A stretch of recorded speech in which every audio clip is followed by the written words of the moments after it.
එහෙනම් යාළුවනේ මං ගිහිල්ලා නෑ. මොන කැලලද ඉවිල්ලා? කොහොමද ගමු එක? හස් ඇවිල්ලා ඉන්නේ. කැන්ඩි හස්. ගාතේ යන්න කොහොමද? ආයේ කිව්වා මේ නුවර බෝඩරේ හැටි දන්න ඔබට කීයටවත් නුවරට එන්න බැරි වෙන්න වැඩේ කරනවා එහෙම කියලා කිව්වා සර්.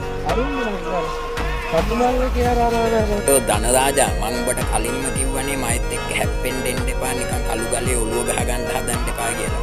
බැව්වේ නෑනේ. කොහොමද අද දවල් වෙලා දෙකට විතර ඇවිල්ලා උඹව ගත්තනේ පොලිසියෙන් ලස්සන.